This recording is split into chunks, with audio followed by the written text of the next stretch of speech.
Hello students, welcome back to our channel. Students, last lecture में हमने linear equations chapter complete कर लिया था। आज हम हेरॉन्स फार्मूला चैप्टर स्टार्ट करने वाले हैं। आपके स्कूल में वैसे हो सकता है कि ये फर्स्ट सेमेस्टर में आ जाए आपका हेरॉन्स फार्मूला। वैसे आपका एनसीईआरटी के हिसाब से it is chapter number 12, but मुझे उम्मीद है कि मैक्सिमम लोगों के स्कूल में ये चैप्टर आ जाएगा। तो स्टार्ट करते हैं आज हेरॉन्स फार्मूला। छोटा चैप्टर है, बहुत ही सिंपल चैप्टर है बिकॉज ये एक ही फार्मूला पे बेस्ड है।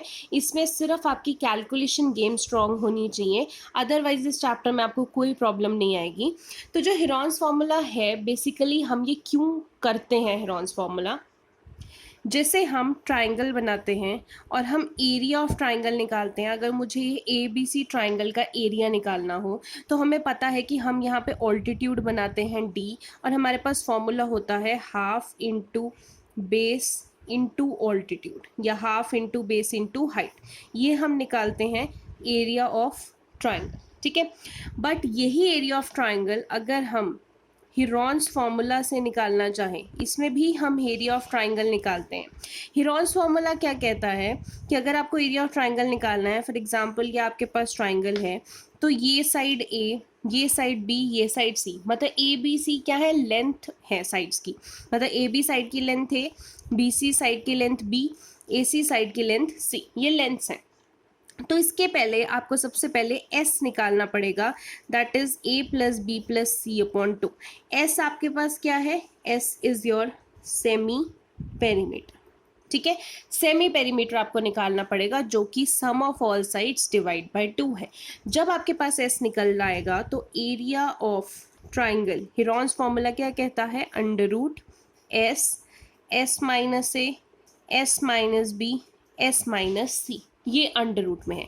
यहाँ पे एस क्या है, जो आपने सेमी पेरीमीटर निकाला है, एस माइनस ए यानी कि सेमी पेरीमीटर की जो वैल्यू आएगी इसको सॉल्व करके, माइनस ए यानी कि फर्स्ट साइड की लेंथ, फिर एस माइनस बी यानी कि सेकेंड साइड की लेंथ, फिर एस माइनस सी यानी कि थर्ड साइड की लेंथ, अंडर दी रूट। तो आपने ये एरिया ऑफ ट्राइंगल निकालना है, ठीक है। अब हम इस चैप्टर के सबसे पहले एग्जाम्पल्स करेंगे। एग्जाम्पल्स कर लेंगे तो आपको थोड़ा आइडिया हो जाएगा कि एक्सरसाइजेस कैसी होने वाली हैं। तो एक एक करके अभी एग्जाम्पल्स डिस्कस करते हैं और देखते हैं कि ये हेरॉन्स फॉर्मूला कैसे इम्प्लीमेंट होगा। सबसे पहले एग्जाम्पल नंबर 1 देखते हैं। आपको बोला है find the area of triangle whose two sides of which are 8 centimetre 11 centimetre and the perimeter is 32 centimetre. मतलब आपको एक ट्राइंगल दे रखी है, ट्राइंगल की दो साइड्स दे रखी हैं। हम मान लेते हैं कैसे भी आप ट्राइंगल बना सकते हैं, ठीक है। हमने कोई भी, इन्होंने जैसे ए सी और बी सी लिया, आप चाहें तो ए सी एंड ए बी भी ले सकते हैं। तो कोई भी दो साइड्स इन्होंने दे रखी है 8 सेंटीमीटर एंड 11 सेंटीमीटर, तो इन्होंने बी सी 8 मान ली, ए सी 11 मान ली। पेरीमीटर दे रखा है 32, आपको थर्ड साइड नहीं दे रखी, ठीक है। थर्ड साइड नहीं दे रखी तो हम मान लेते हैं कि जो ये थर्ड साइड है वो x है। अगर हम इसको ऐसे x मान लें, थर्ड साइड x है। आपको क्या निकालना है, इस ट्राइंगल का एरिया, एरिया ऑफ ट्राइंगल निकालना है। तो सबसे पहले आप क्या निकालते हो, सेमी पेरीमीटर। तो सेमी पेरीमीटर अगर मैं s निकालती हूँ, उसके लिए क्या है कि आप a plus b plus c upon 2 करोगे। बट आप क्वेश्चन में देख सकते हो कि आपको पेरीमीटर ही दे रखा है। पेरीमीटर का मतलब क्या होता है ट्राइंगल में, सम ऑफ ऑल साइड्स, सारी साइड्स का सम, ठीक है। तो अगर पेरीमीटर 32 बोलूं तो पेरीमीटर का मतलब 11 प्लस 8 प्लस x, ये 32 के बराबर होगा। तो हम ऐसे लिख सकते हैं 11 प्लस 8 प्लस x, ये 32 के बराबर है। यहाँ से आप x निकाल लेंगे, x आपके पास माइनस करके 13 आ जाएगा। इसलिए उन्होंने बोला a 8 थी, b 11 थी, थर्ड साइड जिसको हम c बोलते हैं वो क्या होगी, 32 माइनस 8 प्लस 11, ऐसे ही होगा ना। x निकालेंगे 32 माइनस 8 प्लस 11, तो आपके पास कितना आ गया, c साइड 13 साइड, क्योंकि पेरीमीटर से आपने सीधा 13 निकाल ली। तो ये वाली साइड आपके पास 13 सेंटीमीटर है, ठीक है। अब आपको क्वेश्चन में जब फॉर्मूला आप लगाते हो तो आपको तो s चाहिए होता है, s का मतलब होता है सेमी पेरीमीटर। अब सेमी पेरीमीटर वैसे हम फॉर्मूला लगाते हैं a plus b plus c upon 2, but अगर देखा जाए सेमी पेरीमीटर का मतलब क्या होता है, हाफ ऑफ पेरीमीटर। यहाँ पे तो पेरीमीटर ही दे रखा है 32, तो हाफ ऑफ पेरीमीटर कितना हो जाएगा, 32 अपॉन 2, यानी कि s की वैल्यू कितनी आ जाएगी, 60, ठीक है। अब s भी आ गया, a आपके पास है, b बी आपके पास है, सी साइड आप निकाल चुके हैं 13 सेंटीमीटर, ठीक है। तो आपने क्या फॉर्मूला लगाना है, हेरॉन्स फॉर्मूला। तो हेरॉन्स फॉर्मूला में एरिया ऑफ ट्राइंगल आपको पता है s, s minus a, s minus b, s minus c होता है। अब एस की वैल्यू कितनी है 16 इंटू एस माइनस ए। अब देखो पहले ही आप चाहो तो पहले ही एस माइनस ए निकाल सकते हो, नहीं तो यहाँ पे भी निकाल सकते हो। यहाँ पे आप एक स्टेप ऐसे लिख सकते हो, एस की वैल्यू कितनी है 16, फिर एस 16 माइनस ए की वैल्यू कितनी है 8 फर्स्ट साइड, फिर एस 16 माइनस बी की वैल्यू कितनी है 11, फिर एस 16 माइनस सी की वैल्यू अभी निकाला कितना 30, ठीक है। ये आपके पास आ गया। अब 16 माइनस 8 8, 16 माइनस 11 5, 16 माइनस 3 13 3। अब 16 8 5 3, अब इसको सॉल्व करके आप बोलोगे 8√30 कैसे आया मैम। अब इसको देखो कैसे सॉल्व करना है, आपने इसको ना फर्दर प्राइम फैक्टर्स बना लेना है। 16 के प्राइम फैक्टर्स देखो क्या होंगे, 2 इंटू 2 इंटू 2 इंटू 2 इंटू 8 के prime factors 2 into 2 into 2 into 5 के प्राइम फैक्टर 5, 3 के प्राइम फैक्टर 3। ये आपका अंडर द रूट आ गया, ठीक है। इसके बाद आपने क्या करना है, कॉमन लेना है। पहले 2 काउंट करो कितनी बार है, 1 2 3 4 5 6 7, 7 बार है। अब अगर मैं पेयर्स बनाऊं तो एक पेयर ये बना, एक पेयर ये बना, एक पेयर ये बना। इन तीनों पेयर्स में से, क्योंकि ऊपर स्क्वायर रूट है, तो तीनों पेयर्स में से एक एक 2 बाहर निकल आएगा। इसमें से एक 2 बाहर निकला, इसमें से एक 2 बाहर निकला, इसमें से एक 2 बाहर निकला, तो 2 इंटू 2 इंटू 2 8 आ गया। अब अंडर द रूट नहीं लगाएंगे क्योंकि इनका हमने स्क्वायर रूट निकाल लिया, एक एक पेयर बाहर निकाल लिया। अब क्या बचा हमारे पास, एक 2 बच गया, एक 5 बच गया, एक 3 बच गया। जो अकेले अकेले बच जाते हैं, जिनका पेयर नहीं बनता, उनको इकट्ठे मल्टीप्लाई कर देना। जैसे 2 5 10, 10 3 30, इनको इकट्ठे मल्टीप्लाई करके 30 और इनको अंडर द रूट लिखना है। इसीलिए आपका 8√30 सेंटीमीटर स्क्वायर आया, ठीक है। सो आई होप आपको ये क्लियर हो। इस क्वेश्चंस में यूनिट्स आपने याद रखनी है, स्क्वायर में होंगी। अगर सेंटीमीटर है तो सेंटीमीटर स्क्वायर, मीटर है तो मीटर स्क्वायर, क्योंकि हम एरिया की बात कर रहे हैं, ठीक है। तो ये क्वेश्चन बिल्कुल बेसिक क्वेश्चन था। एग्जाम्पल नंबर 2 देखते हैं। एग्जाम्पल नंबर 2 आपके एग्जाम्स के लिए काफ़ी इंपॉर्टेंट है, अब इसको ध्यान से समझते हैं। आपको बोला है a triangular park A B C has 120 metre, 80 metre, 50 metre. मतलब एक ट्रायंगुलर पार्क है, ये हमने ए बी सी बना लिया। इसकी तीनों साइड से रखी हैं, एक 50, एक 80, एक 120। A gardener धनिया has to put a fence all around it and also plant grass inside. एक गार्डनर है, उसने इस ट्रायंगुलर पार्क के अराउंड एक फेंसिंग करनी है। ये आपको जो ये डॉटेड डॉटेड दिख रही है, ये फेंसिंग करनी है, एक बाउंड्री लगानी है, जैसे पार्क्स के अराउंड होती है, और इसके अंदर उसे ग्रास लगाना है। How much area does she need to plant. अब पहले तो उसको कितना ग्रास लगाना पड़ेगा वो बताना है। अब कितना ग्रास लगाना पड़ेगा ये तो पता है ना, कि जितना इस ट्राइंगल का एरिया होगा उतना ही ग्रास लगाना पड़ेगा। तो मतलब ये ट्राइंगल का एरिया आपको निकालना है। ट्राइंगल का एरिया कैसे निकालना है, आप हेरॉन्स फार्मूला चैप्टर कर रहे हैं तो हेरॉन्स फार्मूला से ही निकालेंगे, तो वो तो आपको पता है कि फार्मूला ये होता है ट्राइंगल के एरिया का। अगला, find the cost of fencing it with barbed wire. अच्छा ये वाला पहले बाद में करते हैं, कॉस्ट ऑफ फेंसिंग वाला पहले यहाँ तक कर लेते हैं, ठीक है। एरिया निकाल लेते हैं। तो एरिया निकालने के लिए हमें क्या चाहिए, एस। एस हमें पता है क्या होता है, ए plus b plus c upon 2। देखो इन्होंने किसी और तरीके से किया हो सकता है वही है, गलत ये भी नहीं है, बट जैसे मैंने आपको 2 फार्मूलाज बताए हैं, बेटर है कि उसी हिसाब से कीजिए। तो एस निकालना है तो आप सीधा लिखेंगे, एस का फॉर्मूला क्या होता है, ए plus b plus c upon 2। यानी कि ए क्या है 50 प्लस बी क्या है 80 प्लस सी क्या है 120 अपॉन 2। ये एस आ गया। इन सबको प्लस करेंगे तो 250 बन जाएगा, 250 अपॉन 2, तो एस की वैल्यू कितनी आ जाएगी 125 मीटर। एस आ गया। अब आपके पास ये एरिया ऑफ पार्क है, s, s minus a, s minus b, s minus c. तो सीधा लिखिए, ये निकाल के 125 मीटर एस आ गया। उसके बाद सीधा ये फॉर्मूला लिखिए, s, s minus a, s minus b, s minus c. अब इसमें वैल्यूज पुट कर लेते हैं हम। अंडर रूट एस, एस की वैल्यू आपने कितनी निकाली है 125 मीटर निकाली है, तो 125। S minus a 125 minus a किसको माना आपने 50 को। फिर s minus b 125 minus b माना आपने 80 को। फिर s minus c 125 minus c है आपके पास 120। ठीक है। अब देखो 125 ऐसे ही आ गया। अब ये आगे पीछे भी हो सकता है, इन्होंने ए बी सी अलग माने हैं, इन्होंने ए 120 माना है, मैंने ए 50 माना है, इसीलिए ये आगे पीछे टर्म्स है, बट साथ में मल्टीप्लाई ही लगा हुआ है तो कोई फर्क नहीं पड़ता। ठीक है, आप ऐसे भी लिख सकते हैं, आप किसी को भी चाहे ए बी सी मान सकते हैं। ठीक है, तो 125 माइनस 50, यहाँ पे आपके पास 125 माइनस 50, तो आपके पास कितना आ जाएगा यहाँ पे 75। 125 माइनस 80 तो 45, 125 माइनस 125, ये आपके पास आ गया। तो अब बात आती है कि ये स्टेप तो आ गया, अब इसके बाद कैसे सॉल्व करना है, ये कैसे आया होगा, तो वो भी मैं बता देती हूँ। 125 के देखो प्राइम फैक्टर्स बनाने हैं। अगर मैं आपको प्राइम फैक्टर्स बना के दिखाऊं तो 125 के प्राइम फैक्टर्स 5 2 ज़ा 10, 5 5 ज़ा 5 5 ज़ा 5 1 ज़ा, यानी कि 3 टाइम्स 5 आ गया। तो मैं लिख सकती हूँ यहाँ पे 5 इंटू 5 इंटू 5 इंटू 5 के फैक्टर्स, वो तो 5 ही होंगे, इंटू 45 के फैक्टर्स। अगर मैं 45 के फैक्टर्स बनाऊँ 5 9 ज़ा 3 3 ज़ा 3 1 ज़ा, तो क्या बनेंगे 5 इंटू 3 इंटू 3, फिर आ जाता है 75। अगर मैं 75 के फैक्टर्स बनाऊँ 5 1 ज़ा 5 5 ज़ा 5 3 ज़ा 3 1 ज़ा, तो आपके पास फैक्टर्स क्या बन जाएंगे 5 इंटू 5 इंटू 3, तो ये बन गया। अब सबके ऊपर क्या लगाना है, अंडर दी रूट। ठीक है, अब हमने क्या करनी है, पेयरिंग करनी है। तो एक पेयर ये बन गया, एक पेयर ये बन गया, एक ये और ये बन गया।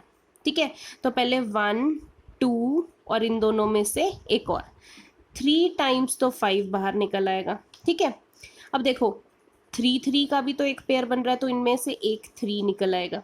अब क्या बचा, एक 5 अलग बच गया, एक 3 अलग बच गया, तो जो अलग बच गए हैं 5 इंटू 3 15, और वो कहाँ पे आ जाएंगे, अंडर द रूट। अब यहाँ पूरे पे रूट नहीं लगेगा, जो पेयर्स में से बाहर निकाल लिया उनके ऊपर रूट नहीं लगेगा, जो जिनके पेयर ही नहीं बने अकेले रह गए उनमें रूट लगेगा। ठीक है, तो 5 3 ज़ा 15 रूट लग गया। अब 5 into 5 into 5 125, 125 into 3 375 under root 15, तो आपके पास आ गया 375 अंडर रूट 15 मीटर स्क्वायर। ठीक है, तो आई होप आपको समझ में आया कि एरिया कैसे निकाला है। अब एरिया निकल गया, अब आगे देखो, find the cost of fencing it with barbed wire at the rate of ₹20 per metre, leaving a space of 3 metre wide for a gate on one side. अब क्या है कि आपको ये जो फेंस लगानी है, ये जो बनानी है बाउंड्री, इसमें ऐसे लगाना है। उन्होंने बोला कि यहाँ पे बाउंड्री लगानी है, यहाँ पे लगानी है, पर जो ये फ्रंट गेट है उसमें 3 मीटर का गेट की जगह जो छोड़ देनी है और इधर बाउंड्री लगा देनी है। ठीक है, अब कॉस्ट बताने की इस फेंसिंग की क्या होगी। अब देखो, जब हम बाउंड्रीज पे लगाते हैं ना, तो वी टॉक अबाउट पेरीमीटर।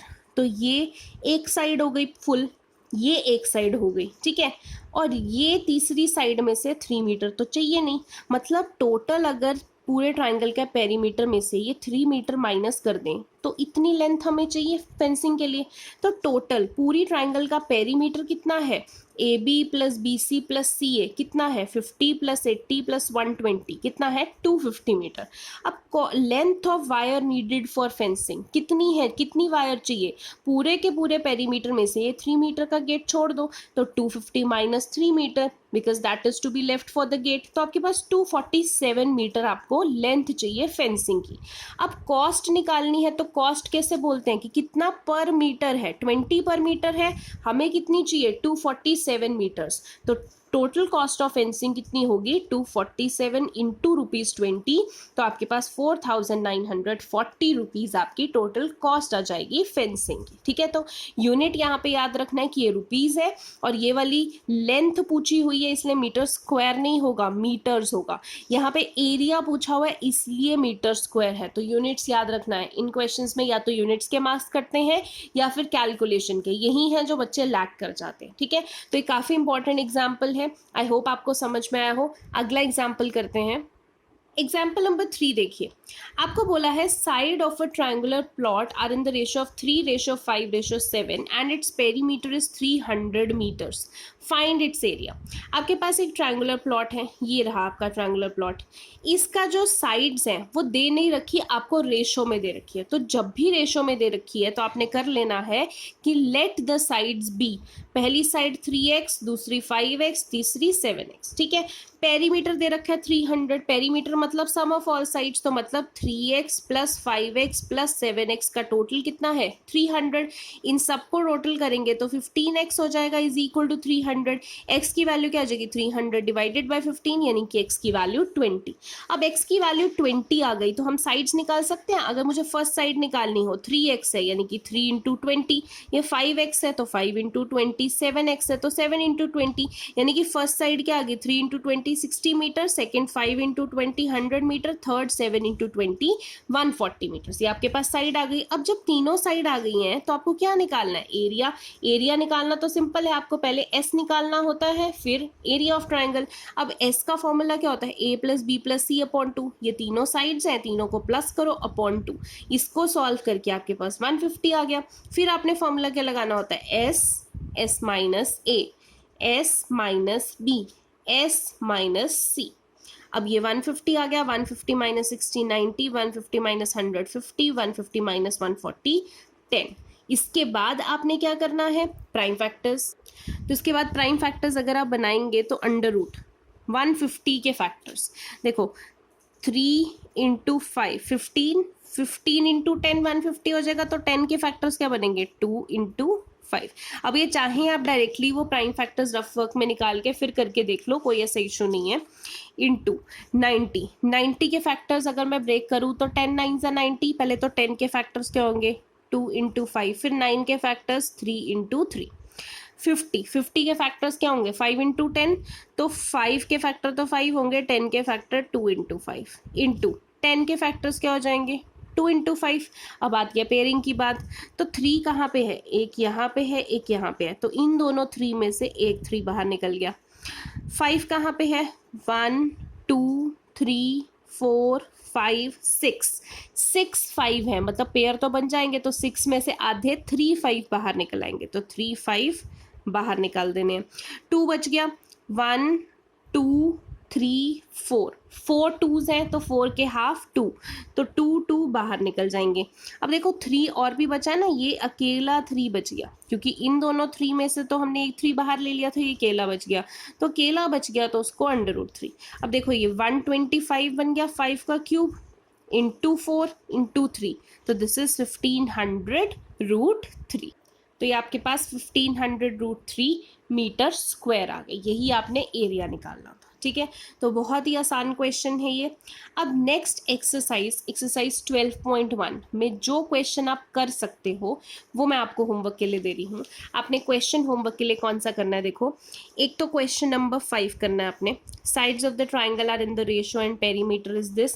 ये बिल्कुल आपका इस एग्जाम्पल जैसा है, ठीक है। एक आपने क्वेश्चन नंबर 4 करना है।